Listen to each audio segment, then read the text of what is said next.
ذکر شاہ انبیاء آن ہونا چاہیے، مصطفیٰ کا سب کو مدح خوان ہونا چاہیے، زندگی ساری نبی کے عشق میں ہی ہو بسر، سر نبی کے نام پر قربان ہونا چاہیے، خوف رب عشق نبی حب ولی اور نیک عمل، آخرت کے واسطے سامان ہونا چاہیے، لامقام پر جس کا اللہ بن گیا تھا میزباں، میرے گھر میں وہ کبھی مہمان ہونا چاہیے، اور جب کسی سے گفتگو کرنے کا موقع مل جائے تو لب پہ کملی والے کا فرمان ہونا چاہیے۔ سبحان اللہ۔ گر خدا کی رحمتوں اور برکتوں کی وہ طلب، تذکرہ صاحب قرآن ہونا چاہیے، اور یا الہی آئے جاوید پر جب وقت نزا، پھر سلامت اس کا بس ایمان ہونا چاہیے۔ حضرات محترم، آج ہم چند منٹ کے لیے درس قرآن کے سلسلہ میں جو ماہ رمضان المبارک سے متعلق ہے، ہم اس مبارک نشست میں حاضری کی سعادت حاصل کر رہے ہیں۔ میری دعا ہے اللہ پاک سب حاضرین کو اس حاضری کی برکت سے مکے کی حاضری نصیب فرمائے اور مدینہ شریف کی حاضری نصیب فرمائے۔ چند منٹ کے لیے چند الفاظ میں نے تلاوت کیے ہیں قرآن پاک کی، بہت مشہور و معروف سورت ہے سورت عصر۔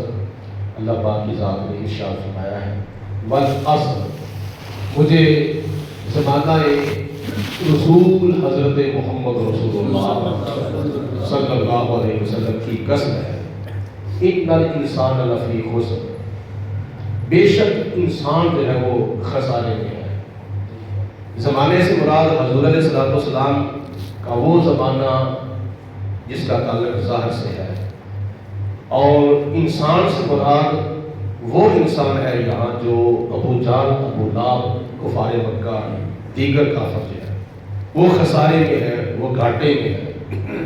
آگے فرمایا کون سا انسان گھاٹے میں نہیں، کون سا انسان نقصان میں نہیں، الا الذین آمنوا، مگر وہ لوگ جو اللہ، رسول، آخرت، قبر، حشر، فرشتوں، کتابوں، تمام نبیوں، تمام رسولوں پر ایمان لا چکے ہیں، وعملوا الصالحات، اور جنہوں نے نیک عمل کیے، وتواصوا بالحق، اور جنہوں نے حق کی وصیت کی، وتواصوا بالصبر، اور جنہوں نے صبر کی وصیت کی۔ مفسرین فرماتے ہیں کہ اس سورت کے اندر جو الا الذین آمنوا کا جملہ ہے، اس سے مراد حضرت سیدنا ابو بکر صدیق ہے، سبحان اللہ، جنہوں نے سب سے پہلے نبی پاک علیہ السلام کا کلمہ پڑھا تھا۔ سبحان اللہ، وعاملوا الصالحات، اور جنہوں نے نیک عمل کیے، اس سے مراد حضرت سیدنا فاروق اعظم رضی اللہ تعالیٰ عنہ ہے۔ وتواصوا بالحق، اور جنہوں نے حق کی وصیت کی، اس سے مراد حضرت سیدنا عثمان غنی رضی اللہ تعالیٰ عنہ ہے۔ وتواصوا بالصبر، اور جنہوں نے صبر کی وصیت کی، اس سے مراد ہے حضور نبی کریم علیہ السلام کے داماد اور جناب فاطمہ الزہرا کے شوہر اور امام حسن و حسین کے والد گرامی حضرت مولا علی المرتضیٰ رضی اللہ تعالیٰ عنہ۔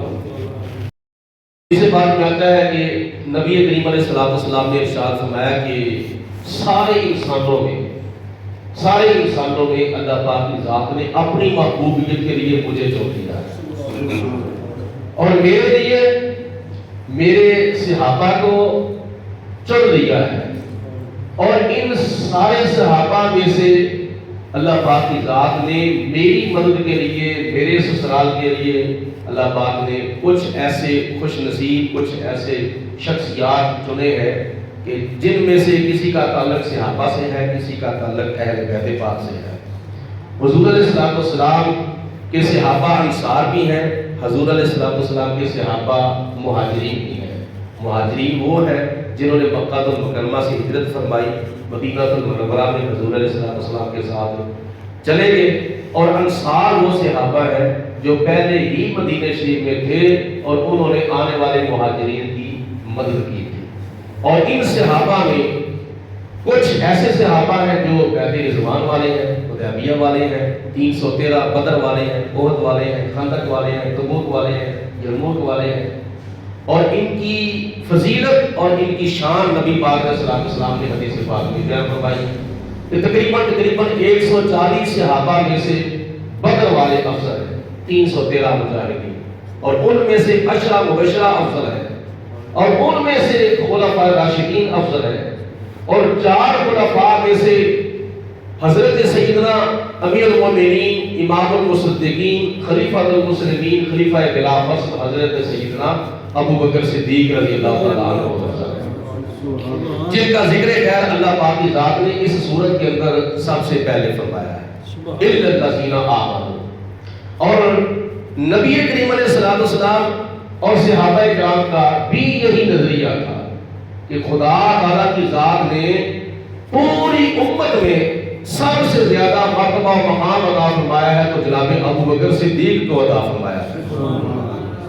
بلکہ روایات میں آتا ہے کہ پوری کائنات میں مشرق سے لے کر مغرب تک، شمال سے لے کر جنوب تک، زمین سے لے کر آسمان تک، تحت الثری سے لے کر عرش بلا تک، پوری کائنات میں اللہ کی ذات کے بعد سب سے زیادہ مرتبہ مقام جو ہے وہ ہمارے پیارے آقا مولا حضرت محمد رسول اللہ صلی اللہ علیہ وسلم کا ہے۔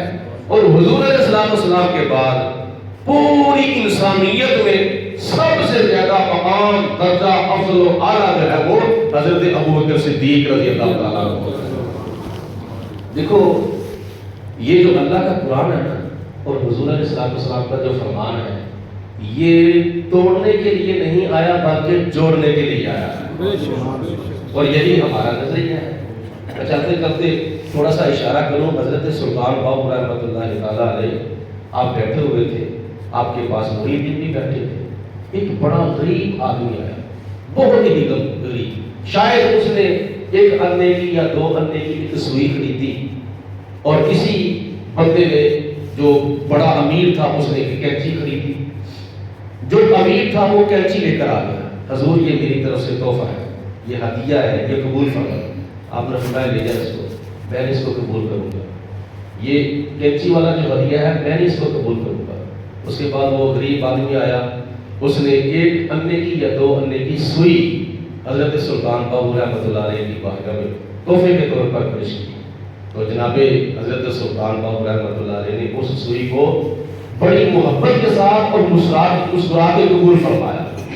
مریدین کہتے ہیں حضور یہ کیا وجہ ہے؟ وہ بندہ بڑا دولت مند تھا، بڑا لینڈ لارڈ تھا اور بڑا امیر تھا، اس کے تحفے کو آپ نے ریجیکٹ کر دیا ہے، ایک غریب آدمی کے تحفے کو آپ نے سلیکٹ کر دیا ہے، اس کی کیا وجہ ہے؟ وہ تو بڑا امیر تھا، اس کی کینچی آپ نے کیا نام ہے قبول نہیں کی، اور اس کی سوئی آپ نے قبول کر لی ہے، وہ امیر تھا یہ غریب ہے۔ آپ نے فرمایا تمہیں نہیں پتا یہ دونوں چیزیں کیا کام کرتی ہیں؟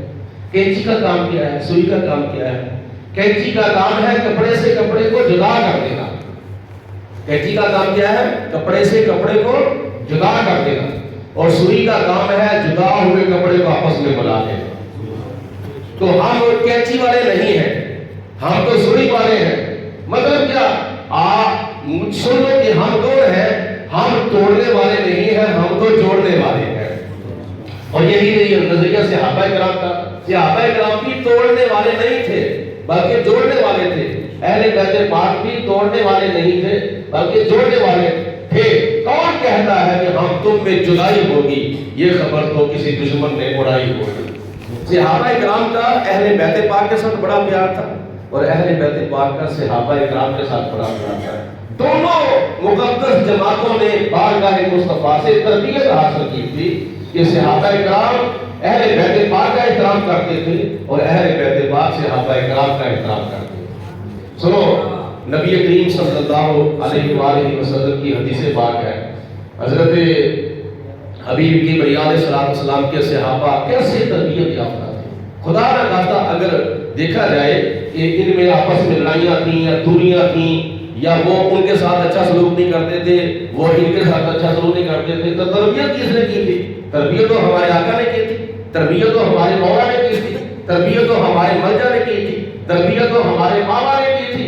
اس لیے حضرت امام جعفر صادق رضی اللہ تعالیٰ عنہ فرماتے ہیں، میں نے اپنے والد گرامی حضرت امام باقر سے سنا ہے حضرت امام باقر رضی اللہ تعالیٰ عنہ فرماتے ہیں میں نے اپنے والد گرامی حضرت امام زین العابدین سے سنا ہے. حضرت امام زین العابدین رضی اللہ تعالیٰ عنہ فرماتے ہیں میں نے اپنے والد گرامی حضرت سیدنا امام حسین سے سنا ہے. حضرت امام حسین فرماتے ہیں میں نے اپنے والد گرامی حضرت سیدنا علی المرتضیٰ رضی اللہ تعالیٰ عنہ سے سنا ہے. اور حضرت علی المرتضیٰ رضی اللہ تعالیٰ عنہ فرماتے ہیں میں نے اپنے کانوں سے حضرت محمد مصطفیٰ سے سنا ہے کہ نبی کریم علیہ السلام نے ارشاد فرمایا الریاض النظرہ فی مناقب عشرہ مبشرہ کے اندر حضرت امام احمد بن عبداللہ رحمۃ اللہ تعالی نے یہ روایت نقل کی ہے کہ نبی کریم علیہ السلام نے ارشاد فرمایا کہ حضرت سیدنا ابو بکر صدیق رضی اللہ تعالی عنہ وہ شخصیت ہے جن سے کوئی اور شخصیت بہتر افضل و اعلیٰ نہیں ہے. حضور علیہ السلام کے بعد پوری دنیا کے اندر مشرق سے لے کر مغرب تک شمال سے لے کر جنوب تک میں نے آج تک نہیں دیکھا کہ جناب ابو بکر صدیق سے کوئی ایسا شخص افضل ہو جس کی اوپر سورج طلوع ہوا ہو اور غروب ہوا ہو. یہ نبی پاک علیہ السلام فرما رہے ہیں اور رسول علیہ السلام کے مطابق حضرت علی المرتضیٰ فرماتے ہیں. تو حضرت علی المرتضیٰ کے فرمان کے مطابق امام حسین کا بھی یہی عقیدہ ہے. امام حسین کے مطابق حضرت امام زین العابدین کا بھی یہی عقیدہ ہے. حضرت امام زین العابدین کے مطابق حضرت امام باقر کا بھی یہی عقیدہ ہے. حضرت امام باقر کے مطابق حضرت امام جعفر صادق رضی اللہ تعالیٰ عنہ کا بھی یہی عقیدہ ہے. تو جو عقیدہ اہل بیت پاک کا ہے وہ یہی ہے کہ کون کہتا ہے کہ ہم تم میں جدائی ہوگی یہ خبر تو کسی دشمن نے اڑائی ہوگی. حضرت محبوب علیہ السلام کا فیصلہ ہے. قرآن پاک کی 5ویں سپارے میں خدا فرماتا ہے فلا وربک لا یؤمنون حتی یحکموک. اے میرے پیارے حبیب علیہ السلام اتنی دیر تک یہ آپ کا کلمہ پڑھنے والے کامل مکمل اکمل مومن نہیں ہو سکتے جتنی دیر تک اپنے سارے معاملات میں آپ کو اپنا حاکم تسلیم نہ کریں. تو حاکم جو فیصلہ کرتے محکوم کو اس کے اوپر عمل کرنا چاہیے, اس کے مطابق نظریہ بنانا چاہیے. تو نبی پاک علیہ السلام کی یہ تقسیم ہے کہ جناب صدیق اکبر کو نبی پاک علیہ السلام نے مصلی فرمایا اور حضرت علی المرتضیٰ رضی اللہ تعالیٰ عنہ کو نبی پاک علیہ السلام نے خیبر کے مقام پر جھنڈا عطا فرمایا. یہ جھنڈا فتح و کامیابی کا اللہ پاک کی ذات نے جناب مولا مشکل کشا کو کیوں عطا فرمایا, مصلی جناب صدیق اکبر کو کیوں عطا فرمایا؟ کیونکہ نبی پاک علیہ السلام جو کچھ ہو چکا ہے اللہ کی اطاعت سے وہ بھی جانتے ہیں اور جو کچھ ہو رہا ہے حال کے اندر حضور وہ بھی جانتے ہیں اور اللہ کی اطاعت سے جو کچھ قیامت تک ہونے والا ہے حضور وہ بھی جانتے ہیں. اللہ پاک کی ذات نے نبی پاک علیہ السلام کو علم غیب نہیں بلکہ علم غیب کے خزانے عطا فرما دیے ہیں. وَعَلَّمَكَ مَا لَمْ تَكُنْ تَعْلَمْ وَكَانَ فَضْلُ اللَّهِ عَلَيْكَ عَظِيمًا. اے میرے پیارے محبوب ہم نے آپ کو وہ سکھا دیا ہے جو آپ نہیں جانتے تھے اور آپ کے اوپر یہ اللہ تعالیٰ کا بڑا فضل ہوا ہے, فضل عظیم ہوا ہے. سارے نبیوں کو علم دیا تو خدا نے فضل فرمایا. ہمارے نبی کو خدا نے علوم غیبی عطا فرمائے تو فضل نہیں بلکہ فضل عظیم فرما دیا ہے. تو نبی کریم علیہ السلام نے اس لیے جناب صدیق اکبر کو مصلی عطا فرمایا تھا. اس وقت آپ کی عمر مبارک جو تھی وہ کافی زیادہ ہو چکی تھی, عمر رسیدہ ہو چکی تھی. تو بزرگوں کے لیے پھر مصلی ہوتا ہے.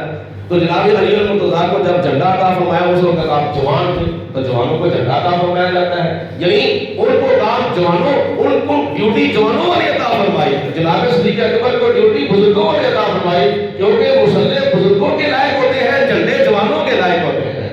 حضرت علی المرتضیٰ ایک دوسرے کے حضرت صدیق اکبر ایک دوسرے کے مقام کی طرف, ایک دوسرے کی شان کی طرف اور ایک دوسرے کے صفتوں کی طرف دیکھ کر مسکرا رہے ہیں. وہ اس کی طرف دیکھ کے خوش ہو رہے ہیں, وہ اس کی طرف دیکھ کے خوش ہو رہے ہیں.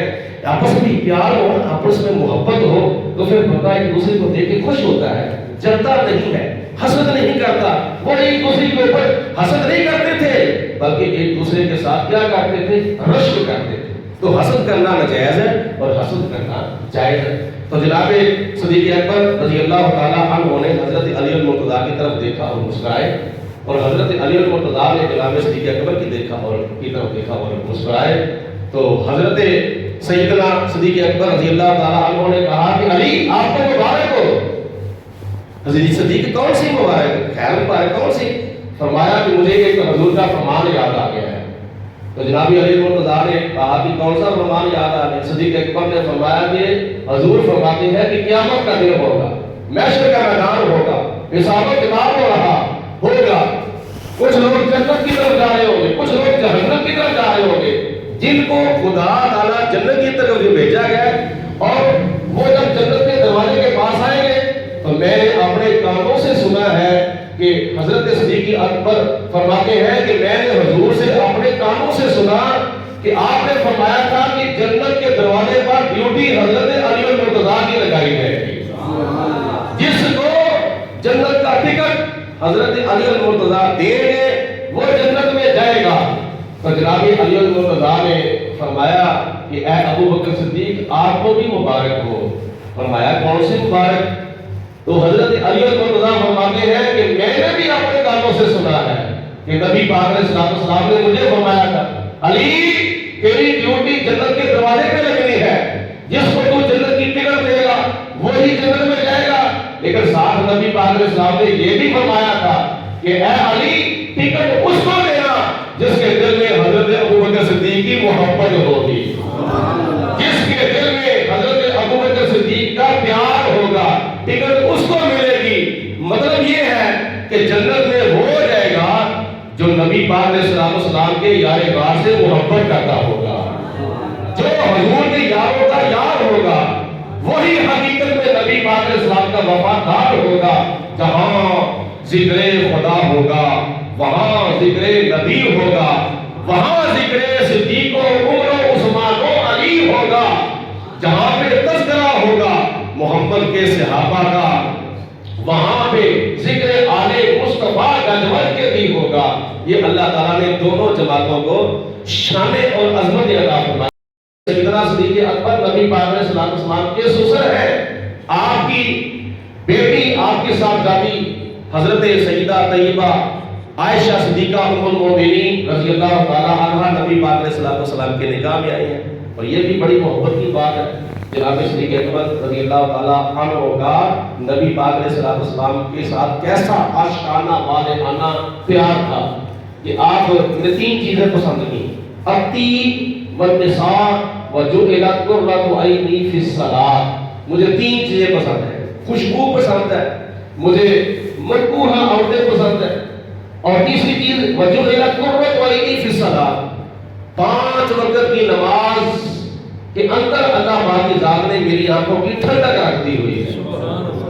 اور حضور کی سنت پر عمل کرتے ہوئے جناب صدیق اکبر کھڑے ہوئے ہاتھ پاک کے عرض کی یا رسول اللہ جس طرح آپ نے 3 چیزیں پسند کی ہیں اس دنیا سے حب الیہ من الدنیا ثلاث، مجھے بھی اس دنیا سے 3 چیزیں پسند ہیں. کون سی چیز پہلی پسند ہے؟ النظر الی وجہ رسول اللہ.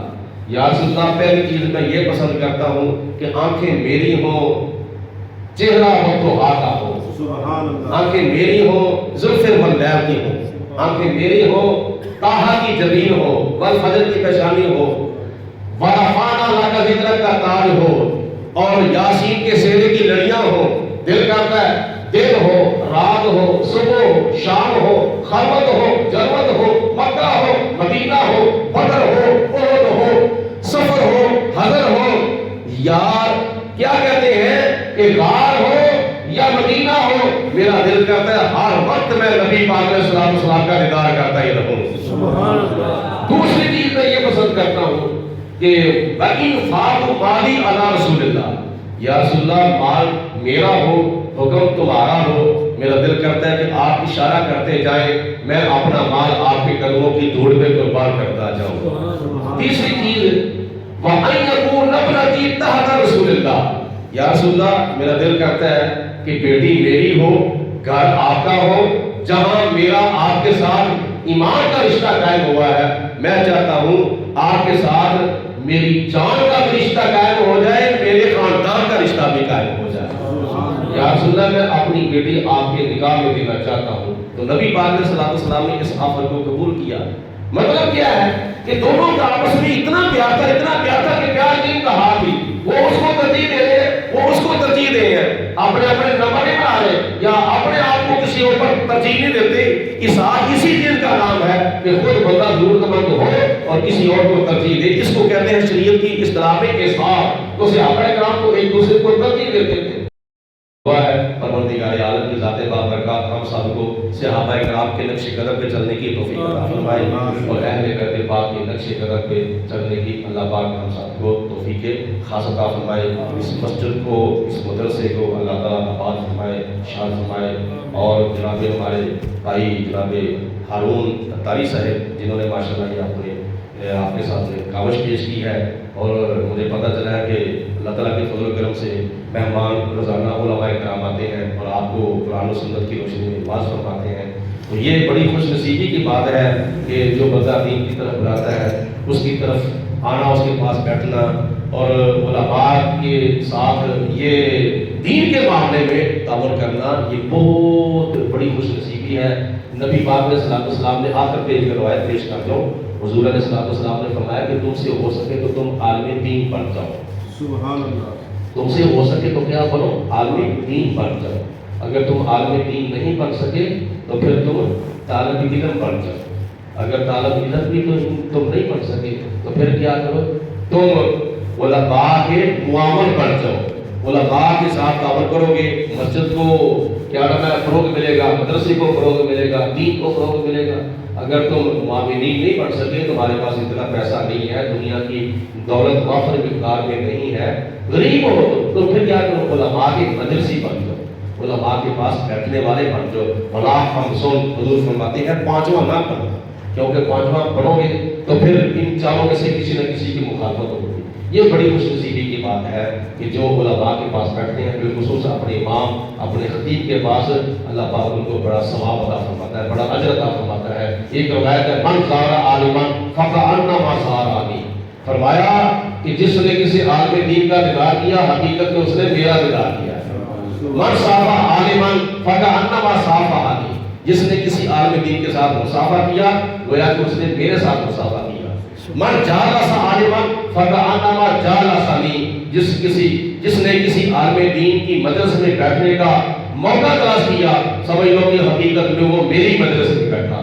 تو جو حضور کی مجلس میں بیٹھے گا قیامت کے دن خدا تعالیٰ اس کو جنت میں داخل فرمائے گا۔ یہی ہمارا مقصد ہے، یہی ہمارا نظریہ ہے کہ ہم دنیا میں آئے ہیں، دنیا میں آ کر اپنی زندگی گزار رہے ہیں، کوئی بچپن گزار رہا ہے، کوئی جوانی گزار رہا ہے، کوئی بڑھاپا گزار رہا ہے، دنیا کی زندگی گزر جانی ہے۔ محرم بھی گزر گیا، سفر بھی گزر گیا، اور ربیع الاول بھی گزر گیا، ربیع الثانی بھی گزر گیا، جمادی الاول بھی گزر گیا، جمادی الثانی بھی گزر گیا، رجب المرجب بھی گزر گیا، شعبان الموسم بھی گزر گیا، یہ رمضان المبارک بھی اب گزر رہا ہے، چند ایام باقی رہ چکے ہیں۔ بعد میں کچھ لوگوں کے دل کے اندر احساس تو پیدا ہوگا، کاش ہم رمضان شریف کے روزے رکھ لیتے، کاش ہم نماز تراویح ادا کر لیتے، کاش ہم سخاوت کر لیتے، کاش ہم تلاوت کر لیتے، کاش ہم عبادت کر لیتے، کاش ہم اعتکاف بیٹھ جاتے، کاش ہم یہ بھی عمل کر لیتے، وہ بھی عمل کر لیتے۔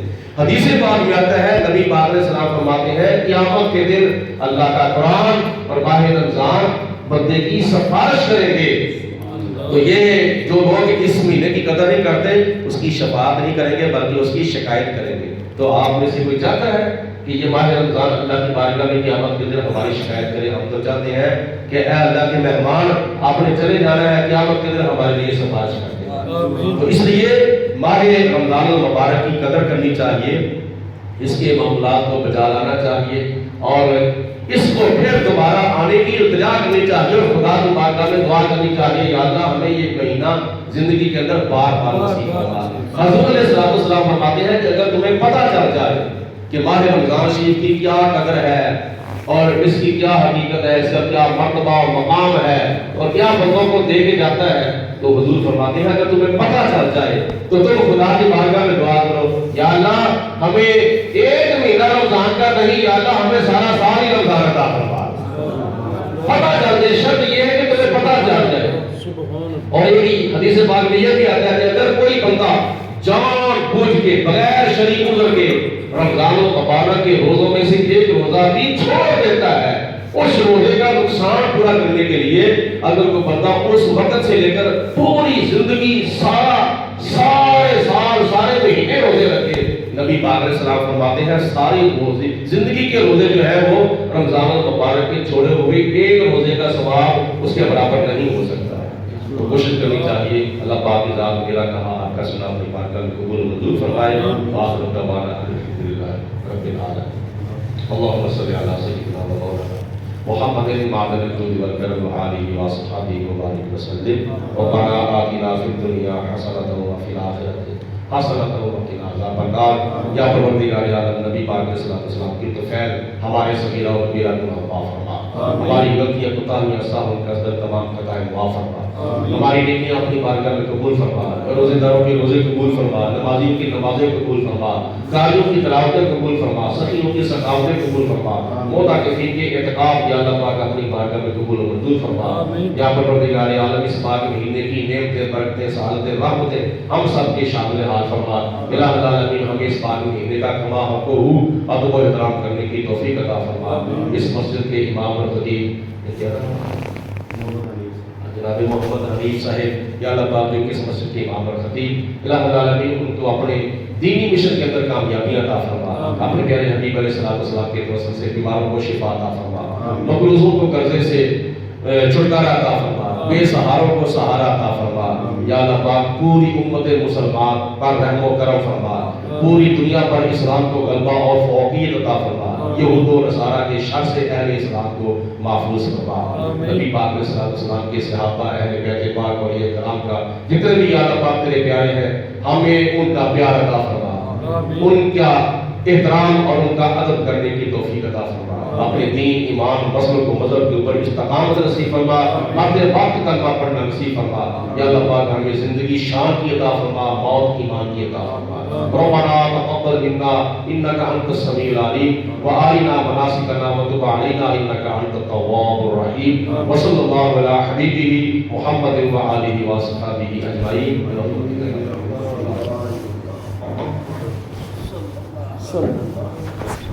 وعلیکم السلام.